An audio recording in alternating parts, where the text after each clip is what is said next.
To everyone that's laughing about Charlie Kirk's death, saying that it was well-deserved, why was it well-deserved? Did he kill him? No. Did he shoot your dog? No. Did he commit homicide? No. Did he commit heinous crimes? No. No. He would sit down in a chair. He would sit in a chair in front of a bunch of college kids and talk about his political beliefs and views, and he would debate people if they wanted to. You guys are literally the biggest group of these to have ever existed in this world. You guys cannot handle logic over reason. It's insane. Stop injecting those hormones into your brain and maybe you can understand what this world really has to offer. Charlie Kirk wasn't just like a political figure. He was a father. He was a father to two beautiful kids. But you guys are overlooking that. All these hate videos and shit, that's what they're going to be seeing when they're older. That's what his wife is seeing right now. That's what his parents are seeing, his grandparents, his friends and family. You guys have no remorse. What the? The celebrations are the ones that are disturbing. And for some of them, they've even lost their jobs because of that, because people took it upon themselves that, you know what, we're gonna expose you for all these hateful comments that you've made over his passing. And some people have been let go. So come Monday, some people won't have their jobs. If you have to shoot somebody with a microphone in their hand, you lost the debate. Let me repeat myself. If you have to shoot somebody with a microphone in their hand, you lost the debate. Yeah. I don't know if y'all realize this, but Charlie Kirk did not do anything at all but talk. He had no political power. This man went to different events and voiced his opinion. He never once raised a gun to a single person that disagreed with him, but you know what he did do? He handed a fucking microphone. He handed a microphone so the people that disagreed with him could exercise the exact same right that he was. That is not hate. That is him voicing an opinion and giving the other side a chance to voice theirs as well. You know what that is called? That is called communication. Communication is something that we apparently don't have because you guys want to shoot somebody that has a different fucking opinion than you. Guess what? No two people think the exact same way about every single fucking thing. You cannot find two people on this earth that think the exact same thing and the exact same way about every single topic that there is to think about. You could take two hardcore Republicans and they won't think the same about everything. You could take two hardcore Democrats and they will not think the same about everything. You could take two people that are in the middle or they don't really care and they will not think the same about everything. Humor me for a moment, okay? Putting every single political belief aside, I do not care what your political belief is. I do not care what your religious belief is. I do not care your sexuality, your gender, your race. I do not care if you're black, white, pink, purple, polka dotted rainbow. I do not care. You have got to be one sick human being to celebrate the death of another human being. Yeah. The only thing we should be celebrating is your release date from the fucking mental institution because that is fucking sick. So to every single person that stepped up to that microphone and voiced your opinion that was different from his, and probably different from somebody else in your own fucking political party. Did he pull a gun and shoot you because he didn't like what came out of your fucking mouth? Nope. No, he didn't.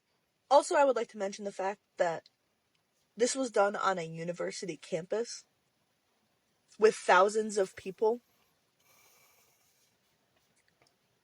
You know what that means? That means that the shooter put every single person in danger as well. For what? For what? And for those of you that don't know, his wife was there. She watched that.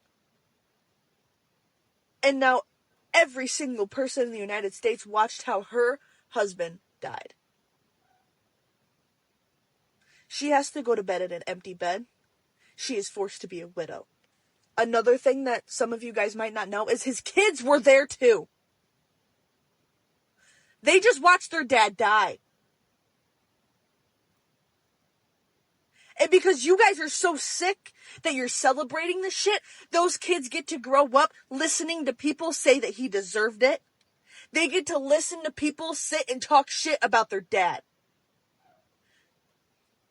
If there's one takeaway from this entire thing, I would say that that is one of the most fucked up parts about it. I don't know how you guys survived this long if you're just gonna shoot somebody that thinks differently than you. You might as well lock yourself in a fallout shelter and not talk to a single human being ever again, because you're never gonna run into somebody that's the exact same person as you and thinks the exact same way. I have no idea anymore. So the people that were celebrating, that were rejoicing of his passing, none of them have even given a concrete reason as to why that is why they hated him. And for some, they are quoting some of the things he said. But I'll tell you, it has nothing to do with comments he passed on black people. It has nothing to do with comments he passed on gun control. It has nothing to do with some of the comments he made. I think the most reason or the thing that most of the people that made them hate him, if you've watched most of his videos, is the fact that he would show some of those people how ridiculous they were, how much they didn't make sense, how much some of those their ideologies that they stand for didn't make sense. If you watch most of the videos that he's done or some of the debates that he's won, you'd see that most of the times he made those people realize or see that they don't make sense. The things that they stand for, the things that they do are ridiculous. They don't make sense at all.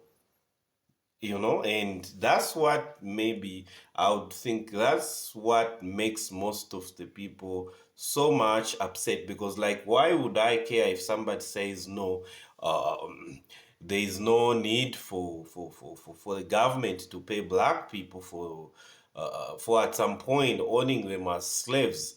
Why would I be touched by that? That's his opinions. But the people that don't like is you take time to see some of those debates. Not all debates that maybe made sense, you'd say like he was making sense, no. But for some of them, you'd even see that okay, there are other people that are dependent or that are debating with him. They are not a worthy opponent to debate with him on a subject, or maybe they didn't make sense at all on why they do what they do or what they do. You understand? So most of the hate is stemming from that, because he was different and he was coming out different, challenging them as to why that is. Why are you doing this? Why do you believe this is the case? Especially some of the debates I was seeing this morning was a debate over what is a woman. And they would challenge them to ask them, what is a woman? And I think you would see how upset they would get when they are debating over certain topics. And I think it's from that most of these people hated him. Even now, they are celebrating because of the things that he used to say. And it has nothing to do with some of those shock value statements he would make on interviews, because those are the things that now they are quoting. They are quoting all those interviews, but those were just shock value statements that he was making.